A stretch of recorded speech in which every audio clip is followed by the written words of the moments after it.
विक्रम ने कहा, धन्यवाद मेरे दोस्त, और रच दिया इतिहास। चंद्रयान ने वह कर दिखाया जो बड़ी बड़ी स्पेस एजेंसी अब भी नहीं कर पाई। इसरो चीफ ने मून मिशन को लेकर किया एक और बड़ा खुलासा और नामुमकिन को मुमकिन करने निकला। हमारा चंद्रयान, दोस्तों, हम सभी इस बात को बहुत अच्छे से जानते हैं कि यह मिशन हमारे लिए कितना महत्वपूर्ण, क्योंकि इस मिशन के पीछे हमारे वैज्ञानिकों की कई सालों की मेहनत, सैकड़ों करोड़ों रुपए का बजट और सबसे जरूरी हमारे देश की आन बान और शान दांव पर लगी हुई है। अभी तक के मिशन को अगर देखें तो चंद्रयान-3 ने हमारे सर को एक पल के लिए भी झुकना नहीं दिया है। एक से बढ़कर एक मुश्किलों को भी हमारा यह अंतरिक्ष यान चुटकियों में पार करते हुए आगे बढ़ते हुए ऐसा कारनामा कर दिखाया है जिससे हम सभी भारतवासियों का सीना गर्व से भुला नहीं समा रहा है। लेकिन साथियों, सोचने वाली बात तो यह है कि आप वह घड़ी भी दूर नहीं है जिस पर आकर हमारा चंद्रयान-2 फेल हुआ था। इसरो के चेयरमैन एस सोमनाथ ने लैंडिंग के बारे में और जानकारी देते हुए यह साफ कर दिया है कि अब आगे का सफर चंद्रयान के लिए सबसे ज्यादा मुश्किल होने वाली है, और इसी के चलते इसरो के कमांड सेंटर में मौजूद वैज्ञानिक 24 घंटे बिना रुके इस मिशन को सफल बनाने की कोशिश पर जुड़ गए हैं। तो आखिर इसरो ने ऐसा क्या कह दिया इस मिशन को लेकर कि सिर्फ वैज्ञानिक ही नहीं बल्कि आम लोगों की भी चिंता बढ़ गई है? चंद्रयान ने ऐसा क्या कारनामा किया है जो दुनिया भर में लोग उसकी सफलता के कसीदे कस रहे हैं? और अब आगे सॉफ्ट लैंडिंग करने के लिए इसको कौन कौन सी चुनौतियां का सामना करना होगा, ये सब कुछ आज हम आपको बताने वाले हैं, इसलिए वीडियो को अंत तक जरूर देखें। चंद्रयान-3 इस समय चांद की सतह के बेहद नजदीक है और इसका आखिरी पड़ाव यानी लैंडिंग प्रोसेसर स्टार्ट हो चुका है। इस सब की शुरुआत 16 अगस्त को ही जब चंद्रयान को चांद के 153*173 किलोमीटर वाले 5वीं और आखिरी ऑर्बिट में इंटर कराया गया। उसके बाद यह चक्कर पूरा करके अगले ही दिन यानी 17 अगस्त को इसके लैंडर और प्रोपल्शन मॉड्यूल को एक दूसरे से अलग किया गया। ऐसा करने के लिए वैज्ञानिकों ने चंद्रयान के अंदर एक छोटा सा विस्फोट किया जिससे दोनों हिस्सों को जोड़कर रखने वाला कट गया और स्प्रिंग से मिले धरती की बदौलत लैंडर मॉड्यूल अपने प्रोपल्शन मॉड्यूल को पीछे छोड़कर खुद आगे बढ़ गया। इसी दौरान लैंडर मॉड्यूल के प्रोपल्शन मॉड्यूल को मैसेज देते हुए कहा कि यहां तक के सफर के लिए शुक्रिया मेरे दोस्त, और इस तरह अलविदा कहकर यह आगे अपने सफर पर निकल गया। उसके बाद अगले 24 घंटे तक लैंडर और प्रोपल्शन मॉड्यूल इसी कक्षा में एक दूसरे के आगे पीछे चक्कर काटते रहे और फिर सही मौका देखकर 18 अगस्त को वैज्ञानिकों ने लैंडर की डीबूस्टिंग स्टार्ट कर दी, जिससे यह एक और भी छोटे ऑर्बिट में आ गया।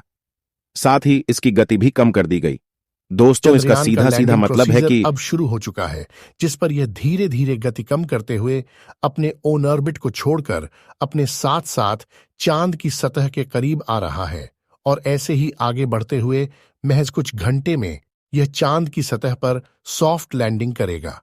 अगर हम अभी का बात करें तो इस समय विक्रम लैंडर चांद की 100*30 किलोमीटर की कक्षा से आगे बढ़ चुका है और इस समय इसका फ्री फॉल फीस चल रहा है, यानी यह चांद की ग्रेविटी की हेल्प से उसकी तरफ नीचे आ रहा है।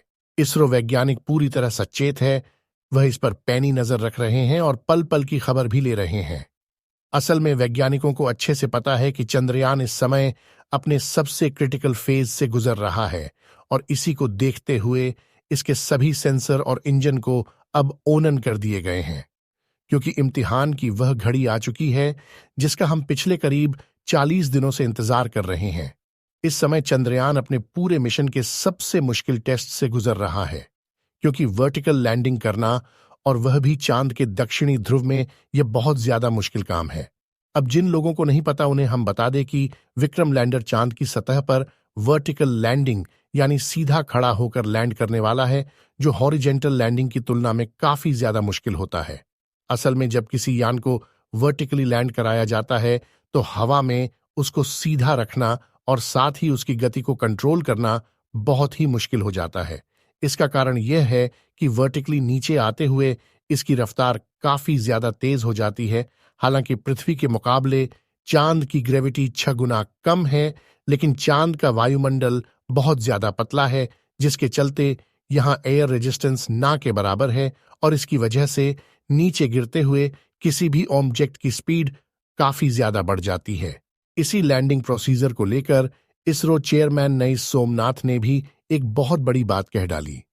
उन्होंने कहा कि 30 किलोमीटर की ऊंचाई से नीचे सतह पर आने वाले लैंडर की गति को 0 पर लाना और इसे हॉरिजेंटल से वर्टिकल पोजीशन में लाना, यह इस मिशन का सबसे मुश्किल काम है। असल में दोस्तों, चांद की सतह से 30 किलोमीटर की ऊंचाई पर आने तक हमारा विक्रम लैंडर मॉड्यूल हॉरिजॉन्टल ही आगे बढ़ेगा, लेकिन इस पॉइंट पर आकर इसे अपनी पोजीशन की अवस्था बदलकर वर्टिकल होना होगा। इसके लिए लैंडर में लगे रेट्रो बूस्टर को फायर किया जाएगा, लेकिन यह काम काफी ज्यादा कैलकुलेशन होने वाला है, क्योंकि बूस्टर को अगर आवश्यकता के अनुसार जितनी जरूरत है उतनी मात्रा और इतनी देर तक फायर नहीं किया गया तो लैंडर वर्टिकल नहीं हो पाएगा।